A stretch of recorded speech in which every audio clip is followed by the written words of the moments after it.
How did you get in there? Isn't the great temple majestic?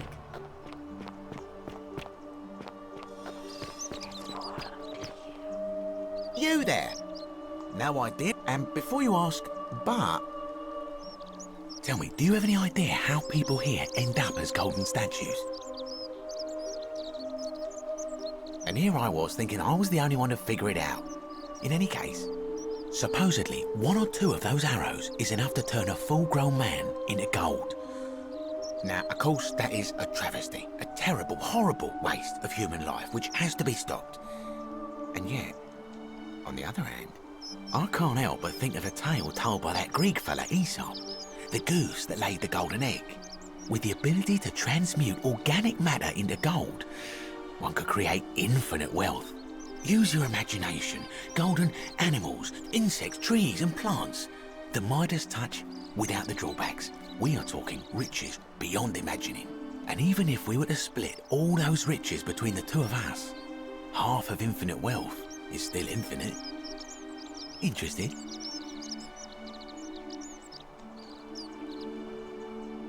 Look, I might have skimmed over that one, but don't be so pedantic. Are you interested or not? Excellent. So the first question is, how do we get our hands on one of those golden bows? Now, I have a plan, but first, tell me, are you familiar with the story of the goddess Diana? No problem. Allow me to explain. Diana is our goddess of the hunt, the moon, and the underworld, depending on who you ask. The one thing priests and poets agree on is that she carried with her a golden bow and a quiver of golden arrows. And it just so happens that there is a shrine of Diana in this very forum, with a prominent statue of the goddess herself. And would you like to guess what she's holding in her hand? Precisely. I can't tell you how many hours I've spent in that temple staring at it, trying to figure out how to retrieve it without breaking you-know-what. Oh, gods no! If you tried that, we'd all be dead within moments, I'm sure. No, here's what I propose.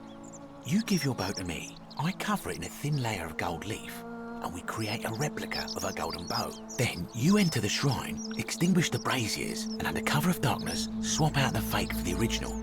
It's not theft exactly, it's more of a trade. But make no mistake, this is a dangerous path, and there's no way of knowing where it will lead. But in my experience, all the best adventures begin with a risky first step. Now, you must have questions. Ask away.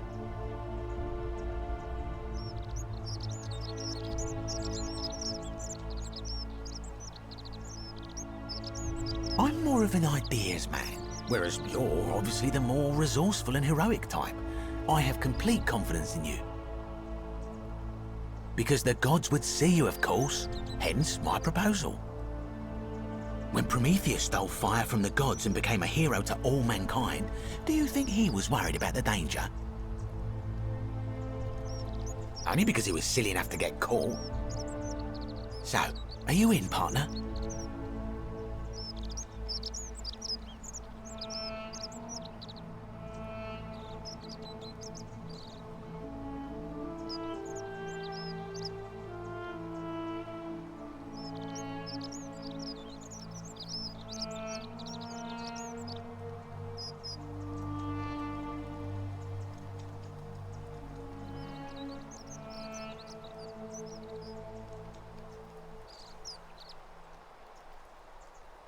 Wonderful.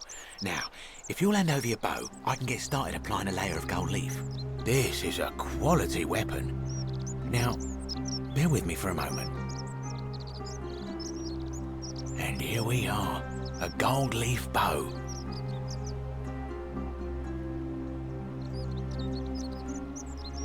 Now I've gone and unlocked the Shrine of Diana for you, so as quick as you can, head on inside. It's just at the end of the street on the left. May the gods not watch over you.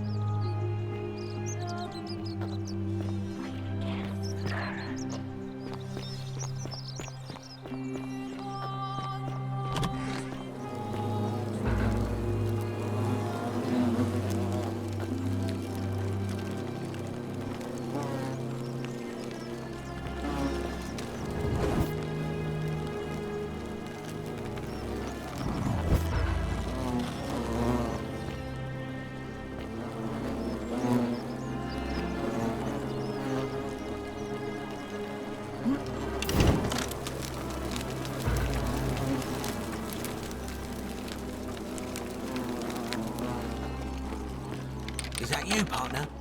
Do you have the bow? Wonderful. Just go ahead and slide it under the door for me and I'll unlock it for you. A little bit slow, aren't you? Yes, I locked you in, and until you give me my bow, you're gonna stay in there, like Tantalus in Tartarus. No, technically, I never said that. I said, if we were to split all those riches between the two of us, infinite wealth is still infinite. It's hardly my fault if you can't tell the difference between a hypothetical and a promise, now is it? Oh, I do love a good loophole.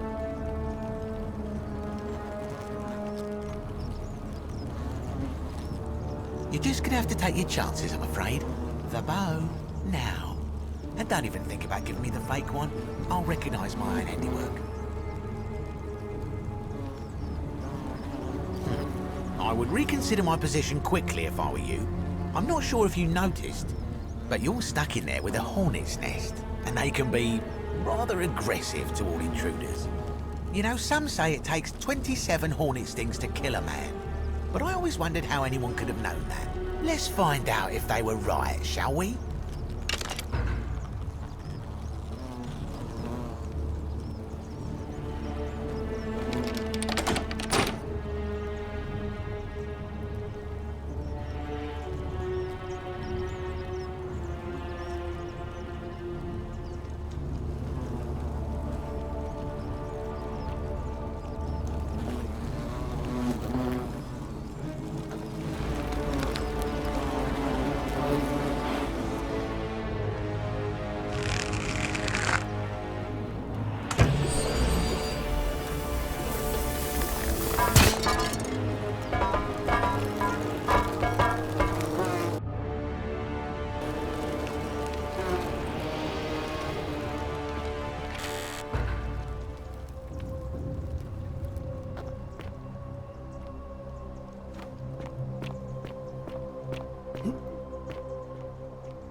My beloved Galatea, I write this so that one day, when we're finally together, you will understand what I've done and why I had to do it. The others will call me mad or a monster, but I don't care what they think. Everything I'm doing here, I'm doing for you. I'll start at the beginning. Soon after my arrival here, as I walked down a corridor lined with golden statues, I thought I heard a whisper behind me.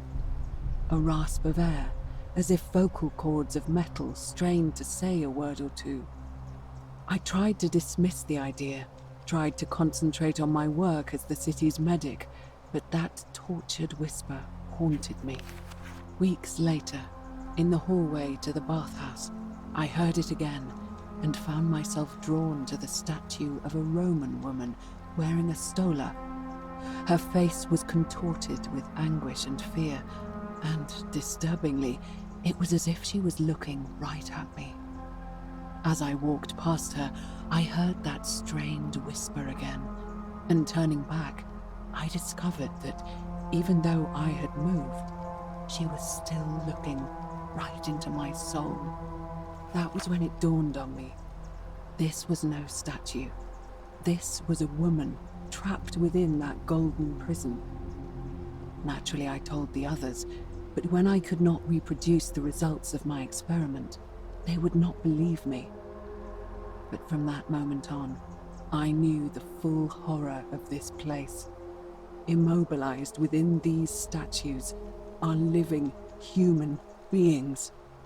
It was that day, my love, that my heart broke.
You're not supposed to be here.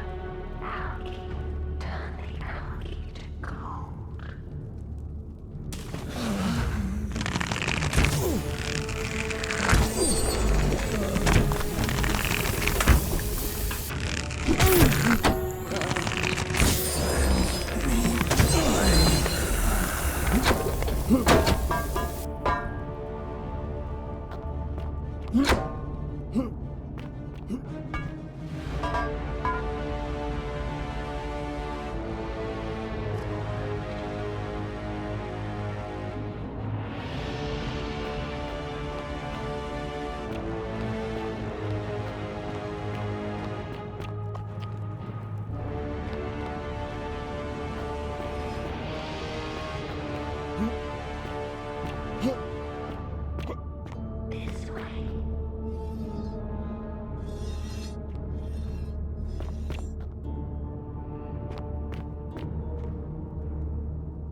My beloved Galatea, after I learned the terrible truth about the golden statues, I wandered the city as if in a nightmare. What must life be like for these poor souls, entombed in gold, but kept alive somehow? Trapped in their own personal Tartarus, consigned to eternal torment, too horrific for any sane mind to comprehend. I tried to offer them what small mercies I could. I began to talk to them, to keep them company. I'd imagine backstories for them, give them names, and tell them of the world, of the histories and stories I'd learned as a child. As the others became more concerned by my charity, I sought solitude from them, preferring the company of my tormented charges. Discovering a way into the abandoned palace, I began to spend my days walking its halls and sharing with its occupants ancient tales, my mind turning to those of Apollo and Daphne, Perseus and Medusa, and Pygmalion and Galatea. Pygmalion, the sculptor who fell in love with a beautiful statue, and who, praying to Aphrodite for aid, discovered that his beloved Galatea had come to life. It was then that I heard you whisper to me, Galatea. Forgive me. I know that is not your real name, just one I have borrowed from a story. But when I turned to look at you, I saw the most exquisitely beautiful woman I have ever known. Your face, forever frozen in a look of haunting sadness. Our meeting gave me new purpose, to free you from your golden prison, so that I might one day hear you speak, not just whisper, your true name to me. So I gathered tools for the long and difficult task ahead, barred the doors to this place, and set to work.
It's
all tissue.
It's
all up to you.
My beloved Galatea, after I learned the terrible truth about the golden statues, I wandered the city as if in a nightmare. What What must life be like for these poor souls, entombed in gold, but kept alive somehow? Trapped in their own personal Tartarus, consigned to eternal torment, too horrific for any sane mind to comprehend. I tried to offer them what small answers I could. I began to talk to them, to keep them company. I'd imagine backstories for them, give them names, and told them tales of the histories and stories I'd learned as a child. As the others became more concerned by my charity, I sought solitude from them, preferring the company of my tormented charges. Discovering a way into the abandoned palace, I began to spend my days walking its halls, then sharing with its occupants ancient tales, my mind turning to those of Apollo and Daphne, Perseus and Medusa, and Pygmalion and Galatea. Pygmalion, the sculptor who fell in love with a beautiful statue, and who, praying to Aphrodite for aid, discovered that his beloved Galatea had come to life. It was then that I heard you whisper to me, Galatea. Forgive me. I know that is not your real name, just one I had borrowed from a story. But when I came to look at you, I saw the most exquisitely beautiful woman I have ever known. Your face, forever frozen in a look of haunting sadness.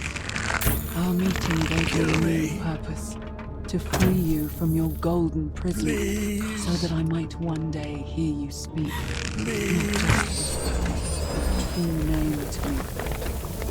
So I gathered tools for the long and difficult task ahead, barred the doors to this place, and set to work. Please. Please. I just want to die. You. Make it stop. Please. Cold.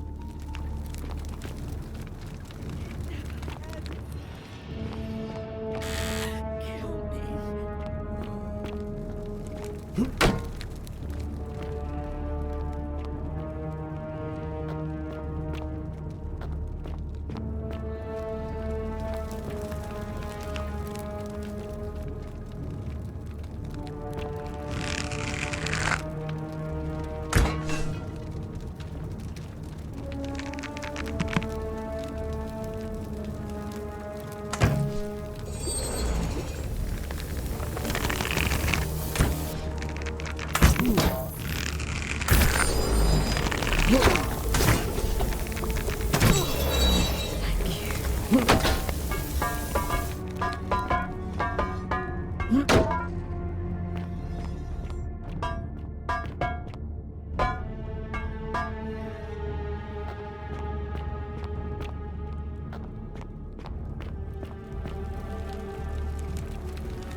My beloved Galatea, my attempts at freeing these souls from their golden prisons have not been going to plan.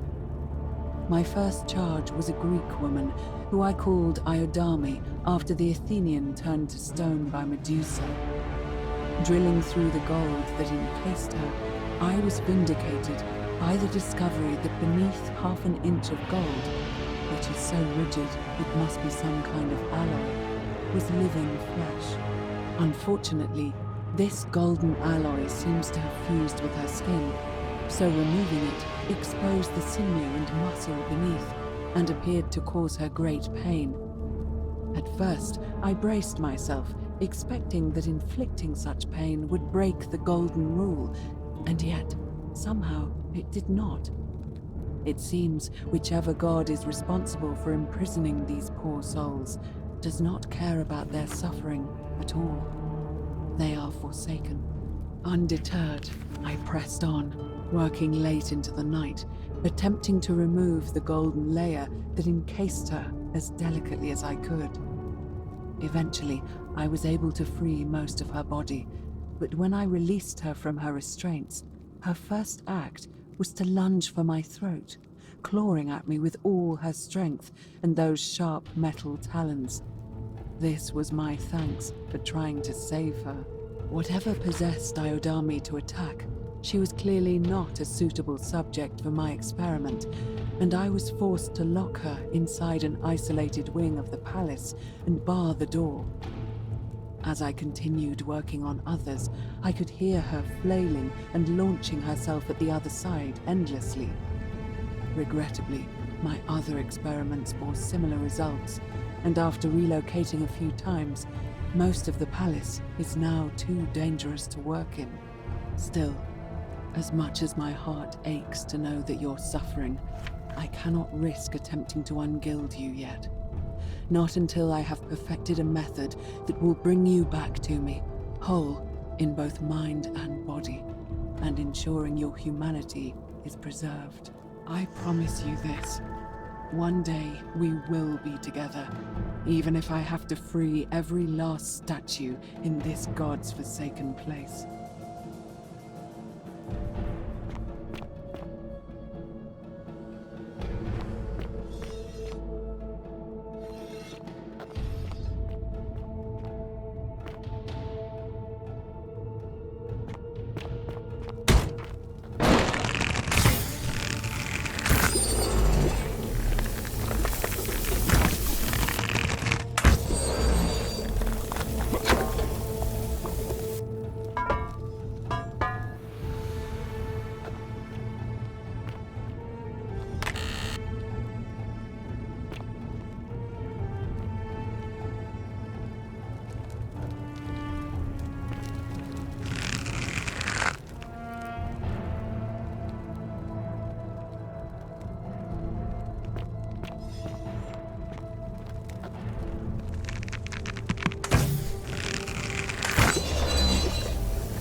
And you must be the wretched snake who broke into my palace and disturbed my experiments.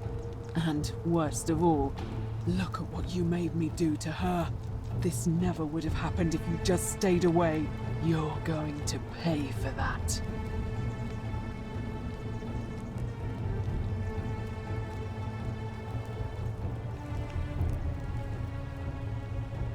And do you think I care about that? I don't care what happens to me, as long as you get what you deserve. Liar! I locked and barred the gate. I left a message warning you all to leave me alone. I just wanted to do my experiments in peace, for her. And now look at her. You made me turn the most beautiful woman I've ever seen into this. Look at her. She's in agony. All I wanted was to spend my last moments with her, to see her beautiful face, to hear her speak freely, instead of in those cryptic whispers. But as soon as I began my work, she stopped whispering to me. And now I discover she started whispering to you instead. What's so special about you?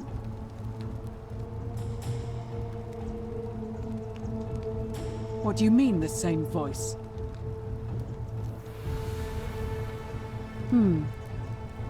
Yes. I remember when they used to whisper to me. They did sound similar. I just thought it was because all voices sound the same when they whisper. But now that I think about it, they were all benevolent and seemed to share a common knowledge. But if these bodies are mere conduits for that one voice, then this body is nobody. And everything I've done here was... Wait, I see what you're doing. You're trying to steal her away from me. Were you planning to wait until I'd done all the hard work, then swoop in? Is that it? Liar! You tried to steal her away from me, and now look what you made me do. Give me one good reason why I shouldn't peel you too.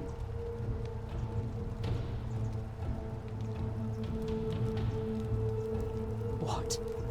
What are you talking about? Wait. So you're saying you weren't coming for us? So I did all this. I ruined her. For nothing. What have I done? Oh God, I feel sick. I can't bear the thought of her being like this. And in so much pain. It's the air coming into contact with her flesh. It's agonizing for them. But the only way to fix it will be to break the golden rule and let it run its course. At least that way she'd be golden again, and we'd be together. All it would take is one little cut.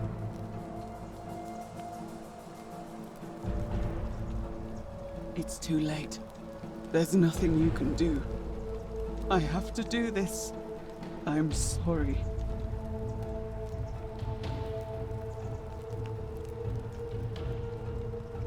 What? How? Really? I'm not sure I believe you. But if you can undo this mess, I'll give you the key to my old medical chest in the Shrine of Apollo. I imagine it would help Lucretia ease the suffering of those still in the city. But if you're lying to me, I'll break the golden rule and kill you and everyone else in this city. Understood?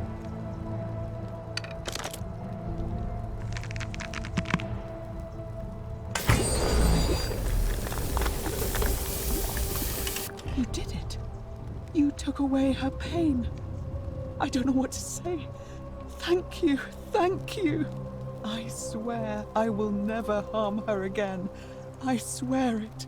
I'll stay here to keep her company. But these poor souls, what can be done for them? I've tried everything I can.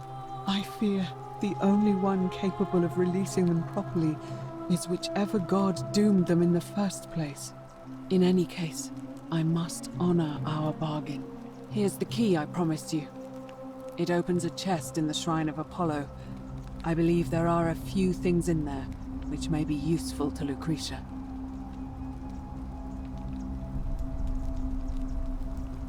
Now, please leave. The door here leads out onto the palace balcony.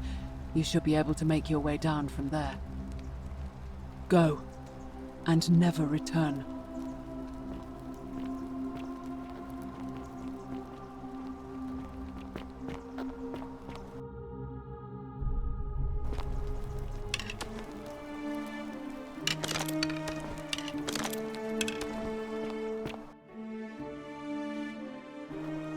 What other secrets have you stolen from the gods?